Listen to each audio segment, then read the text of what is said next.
വേണ്ടിയുള്ള വലിയ സന്തോഷത്തിന്റെ സദ്വാർത്ത അറിയുന്നു. സകല ജനത്തിനും വേണ്ടിയുള്ള ദൈവത്തിന്റെ സകല സംവിധാനവും സകല മനുഷ്യർക്കും വേണ്ടിയിട്ടുള്ള, അത് ഏതെങ്കിലും ഒരു മതത്തിന് വേണ്ടി ഒരു ദൈവം ഇവിടെ ഉണ്ടായിട്ടില്ല. ഏതെങ്കിലും ഒരു ദൈവം പ്രത്യേകമായിട്ട് ഈ ലോകത്തിൽ മനുഷ്യവംശത്തെ സൃഷ്ടിച്ചിട്ടുമില്ല. ഒരേ ഒരുവൻ മനുഷ്യനെ സൃഷ്ടിച്ചു. അവൻ തന്നെ രക്ഷയുടെ വാഗ്ദാനം നൽകിക്കൊണ്ട് അവൻ തന്നെ ഈ ഭൂമിയിലേക്ക് കടന്നു വന്ന് അവൻ രക്ഷ നൽകി.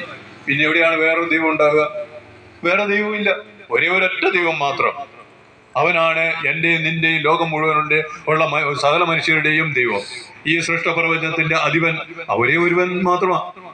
അവനിലേക്കുള്ള തിരിച്ചുവരവിന്റെ ആഹ്വാനമാണ് സുവിശേഷ പ്രഭാഷണം. സ്വന്തം ജീവിതത്തിന്റെ ഐശ്വര്യവും ശക്തിയും കൃപയും ദൈവം നൽകിയിരിക്കുന്ന കൃപാഭിഷേകവും നഷ്ടപ്പെടുത്തിയവനോട്, നഷ്ടപ്പെടുത്തിയത് ഏറ്റവും വലിയൊരു കാര്യമാണ് നഷ്ടപ്പെടുത്തിയത്. അവന്റെ ദാതാവായ ദൈവത്തെ നഷ്ടപ്പെടുത്തി എന്നുള്ളതാണ്. ഇതിലൂടെ അവന് നഷ്ടപ്പെട്ടത് ജീവദാതാവായ ദൈവത്തെ നഷ്ടപ്പെട്ടു എന്നുള്ളതാണ്. ആ ദൈവത്തിലേക്ക് മക്കളെ നിങ്ങൾ തിരിച്ചു വരുവിൻ എന്നുള്ള ആഹ്വാനമാണ് സുവിശേഷ പ്രഘോഷണം. ഒരു തിരിച്ചുവരവാണ്. ദൈവത്തെ ഉപേക്ഷിച്ച് എത്രത്തോളം ദൂരം നമ്മൾ നടന്നുപോയോ അതിന്റെ 10 ഇരട്ടി തീഷ്ണതയോടെ തിരിച്ചു വന്ന്